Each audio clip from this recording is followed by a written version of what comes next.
En attendant que ça cuise, je vous emmène faire un peu de tourisme de l'autre côté de la frontière, dans une ville qui est synonyme d'opulence et de grande vie. Hein. Baden-Baden se trouve de l'autre côté de la frontière, de l'autre côté du Rhin, à 40 km de Wissembourg. C'est une ville de seulement 30 000 habitants, mais qui est connue pour son casino et ses thermes dans le monde entier. Pour découvrir Baden-Baden, il faut prendre un peu de hauteur. La ville est nichée au cœur du massif montagneux de la Forêt-Noire. Et si les sapins donnent une tonalité sombre à ses sommets, la ville en contrebas est parcourue de couleurs, des ocres qui rappellent le sud. Baden-Baden est d'abord une ville réputée pour ses sources d'eau chaude. Depuis le XVIIIe siècle, les thermes attirent une clientèle huppée venue du monde entier. Ici, on venait et on vient toujours prendre les eaux dans ces bassins de marbre. Baden-Baden a attiré nombre d'artistes et gens de lettres. Brahms, Berlioz, Dostoïevski, Victor Hugo et tout ce que l'Europe du 19e comptait en famille royale.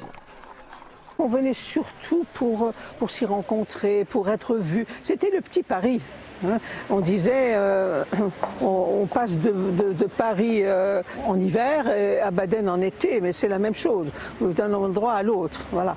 Le petit Paris. Le petit Paris, oui. La capitale d'été de l'Europe. Il fallait être vu ici.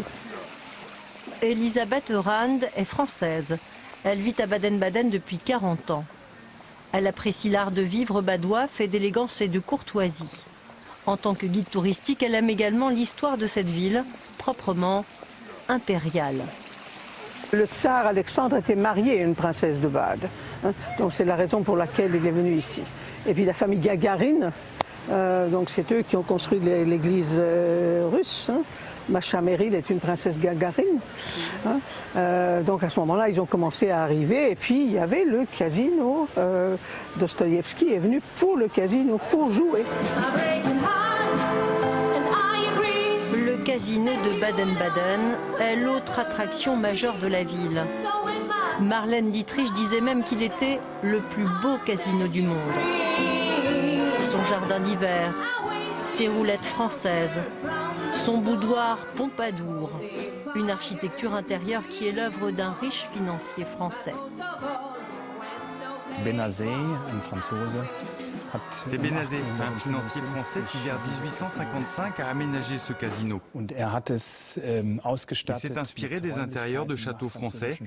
Tous les décors ont été construits à Paris avant d'être ensuite installés dans ces murs. Le casino, les thermes, les boutiques de luxe, Baden-Baden reste aujourd'hui comme hier l'une des grandes villes mondaines d'Europe. Baden-Baden est une ville extrêmement francophile. Hein. La moitié des touristes qui y viennent sont français, dont ta sœur, je crois. Mais oui, en fait, ça fait des années qu'elle me rabat les oreilles avec Baden-Baden, Baden-Baden. Elle va au terme chaque année en me disant mais je ne comprends pas que tu n'as pas encore mis les pieds à Baden-Baden. Donc là, t'as compris. Oui, là, ça y est, j'ai compris. Non, mais c'est la première fois que je vois les images. Baden-Baden est francophile aussi parce que après la guerre, Baden-Baden était c'était le commandement des forces françaises. Eh oui, bien sûr.